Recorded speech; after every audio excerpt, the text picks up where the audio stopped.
Imagine a world where the quiet of the bayfront is disturbed by the roar of boats and the thrill of the catch. This is the life of a redfish rustler. 6 feet up on the tube steel rigging at the front of the boat, thin, tanned, wrinkled Popeye gives a signal with a wave of his hand. Behind the steering wheel near the back of the boat, big, bearded Bluto, captain of the expedition, yanks on the lever at his right hand. The motor slows and the boat nearly stops, drifting with the tide. A few yards away, Wimpy and Sweet Pea slow the outboard motor on their square-bowed aluminum skiff. Everyone waits for a word from Popeye, the spotter. "Look over there," Popeye hollers, pointing with his left hand. "Look at him working." In the distance, fish break water, jumping, or working, to catch smaller fish or to get away from bigger ones. "Now, over by the sandbar," Popeye says.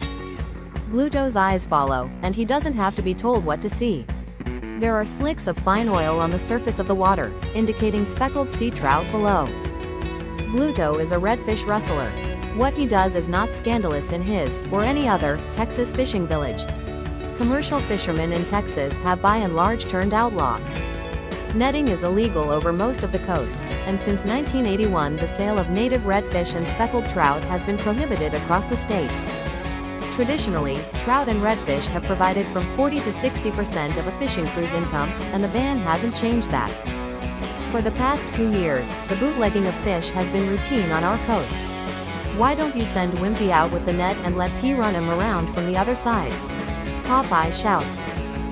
Bluto nods. Herding fish is like herding cattle. Seasoned men know what to do without discussing it. Turning in his captain's swivel chair, Bluto explains today's plan to the two hands in the aluminum skiff. Wimpy smirks a little, for he is the one who is picked to get wet. All 4 men turn their heads north and south, then east and west, spotting now not for fish but for boats. It is important that there be no other craft in sight because what they have decided to do, what they do every day, could land them all in jail. The boats groan back to life and move out slowly, muttering and grumbling like old men in the morning. Wimpy jumps from the moving skiff into the chilly water. Still wearing the white rubber boots that are the commercial fisherman's badge of office, Wimpy wades over to the back of Bluto's boat and picks up a 5-foot-long 2x4 with a green nylon net nailed to its side. Bluto guides his boat in an arc away from the shore, while Sweet Pea arcs toward the shore in the skiff.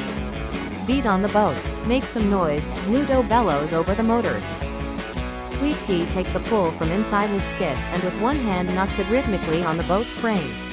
The noise drives fish toward Bluto's net. When the big boat and the skiff meet at the bottom of their arcs, near the shoreline, Sweet Pea, at Bluto's command, moves into deeper water again.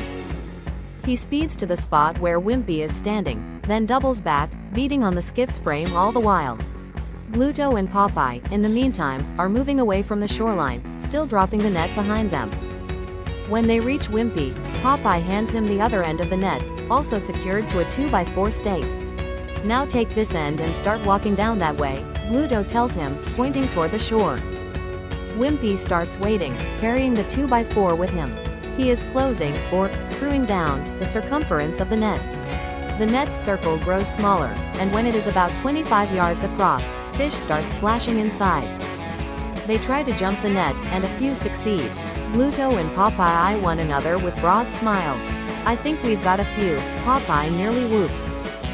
All the men in the boats are now beating sticks against the sides of their craft to frighten fish into rushing the net, whose wide, strong mesh will hold the big ones by the gills.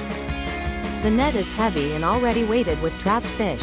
Dragging it is not easy work, and were it not for the north air overhead and the chilled water beneath, Wimpy would probably break out in sweat. He has the hardest job of the morning, but he can't complain, because he is the new man in the crew and a Yankee economic refugee to boot.